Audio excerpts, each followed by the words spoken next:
Doctor आपको भी hormonal imbalance होता है, और अगर आप ही को हार्मोनल इम्बैलेंस होगा तो हम जैसे पेशेंट ने और क्या करना चाहिए। ये जब उस लेडी डॉक्टर ने सुना तो शायद अंदर ही अंदर वो बहुत ज़्यादा टूट गई। उसका कॉन्फिडेंस तो लूज हो ही रहा था, बट अब शायद प्रेगनेंसी को लेके जो स्ट्रेस बढ़ने वाला था ये बहुत बड़ा रोल प्ले करने वाला था। और उसका जो कॉन्फिडेंस लूज हो गया, हार्मोनल इम्बैलेंस होने लगे, और प्रैक्टिस का कॉन्फिडेंस भी लूज हो गया। आप ही बीमार हो, आप पेशेंट को क्या दोगे।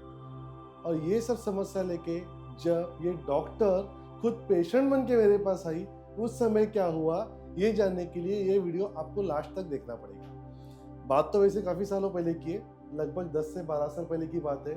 मुझे आज भी याद है कि एक general practitioner doctor, lady doctor, जिसकी एज हार्डली 30 से 35 के बीच में होगी, ये लेडी डॉक्टर मेरे पास आई थी। उसे शादी होके 2 से 3 साल हो चुके थे।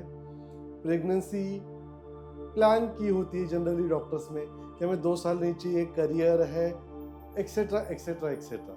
बट अभी उन्हें प्रेगनेंसी चाहिए थी, कंसीव होने के लिए वो रेडी थे, बट अभी भी काफ़ी सारी डिफिकल्टी आ रही थी कि नेचुरली प्रेगनेंसी रहने का नाम नहीं ले रही थी। सीधी बात है, अब खुद डॉक्टर हैं, किसी बड़े डॉक्टर से भी कंसल्ट कर लिया तो आपकी पूरी पैथोलॉजी तो निकलना है, और पैथोलॉजी में बहुत सारी चीज़ें निकली। सबसे पहले उनका जो दुश्मन बन के सामने है वो था थायराइड। और ऐसे कहा जाता है कि थायराइड के केसेस में प्रेगनेंसी रहने के चांसेस कम हो जाते हैं, एक्सेट्रा एक्सेट्रा।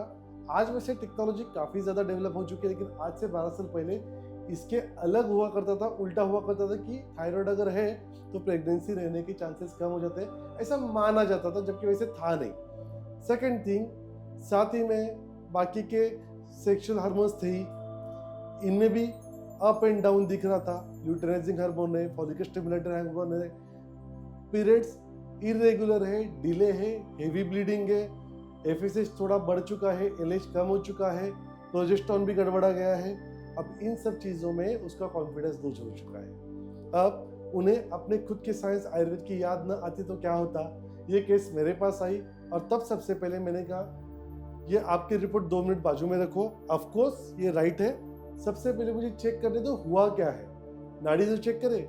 नाड़ी चेक करने के बाद मुझे पता चला कि उनकी नाड़ी में बहुत ज़्यादा कफ था, नाड़ी हेवी हो चुकी थी, बॉडी फ्रीक्वेंसी लो हो गई थी। इसका क्या मतलब होता है? इसका साइंटिफिक मतलब ये होता है कि बॉडी की प्रोसेस स्लो डाउन हो चुकी थी, और जिसकी वजह से हर कुछ चीज़ डिले हो रही थी। डिले होने के बाद हेवी ब्लीडिंग होने के चांसेस भी बढ़ जाते थे। ये क्यों हुआ? वो लेडी रोज सुबह उठती थी, ब्रेकफास्ट करती थी, घर में थोड़ा बहुत कर लेती थी, और फिर प्रैक्टिस में एसी केबिन में बैठना है, पेशेंट को सलाह देनी है, कार में बैठ के घर पे आना है, खाना खाना है, सो जाना है, रोज रात को लेट होना है। इससे बॉडी की फ्रीक्वेंसी डाउन हो चुकी है। जो लेडी एक्टिव नहीं रहती, मॉर्निंग वॉक नहीं करती, ऑक्सीजन नहीं लेती, रात का कार्बन डाइऑक्साइड लेती है, खाने में गड़बड़ है, टाइम की कमी है, इन सब चीज़ों के चलते आपकी बॉडी की फ्रीक्वेंसी मतलब जैसे कि हार्ट है, 1 मिनट में 78 प्लस माइनस 10 टाइम बीट करता है, इसे फ्रीक्वेंसी कहते हैं। तो हमारी बॉडी भी एक फ्रीक्वेंसी में दौड़ रही है। आपका और नेचर का कोई जब लेना देना नहीं होता है तब इस तरह की कंडीशन फॉर्म होती है। जैसे कि हमारा नेचर भी फ्रीक्वेंसी में दौड़ रहा है, जैसे कि हवा चलती है, ये जोरों की चली तो क्या होगा, 1 सेकंड में सिटी बर्बाद हो जाएगी, पर ऐसा होता नहीं है। आपकी बॉडी भी एक फ्रीक्वेंसी में चल रही है।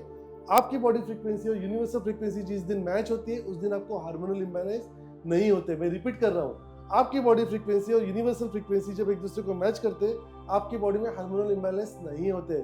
कैसे करना है? सुबह उठना है, 40 मिनट का मॉर्निंग वॉक करना है, ब्लड सर्कुलेशन बढ़ेगा, टॉक्सिन्स निकल जाएंगे, आप ऑक्सीजन कंज्यूम करोगे, माइक्रो सनलाइट कंज्यूम करोगे, और सबसे इंपॉर्टेंट बॉडी का electromagnetic field, gravitational force, the combined effect of all this 5 आपकी बॉडी फ्रीक्वेंसी यूनिवर्सल फ्रीक्वेंसी को मैच कर जाएगी। ऑक्सीजन भी मिलेगा, ऑक्सीजनेटेड ब्लड का सप्लाई भी होगा, ऑर्गन्स अपने आप अच्छे से काम करेंगे, फिर दिन का स्ट्रेस नहीं लगेगा।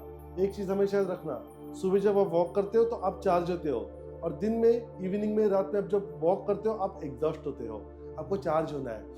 और ये करने के बाद सबसे पहले हमने नाड़ी देख के उनमें डिटॉक्स किया, उनमें वमन नाम की ट्रीटमेंट की। हर पेशेंट में वमन रिकमेंडेड नहीं है, एक्सपर्ट की सलाह लेना। और फिर हमने उनमें ट्रीटमेंट की, और बिल्कुल लगभग 1.5 महीने के बाद हमें फोन आया कि सर यूपीटी पॉजिटिव है। पता ये क्यों हुआ?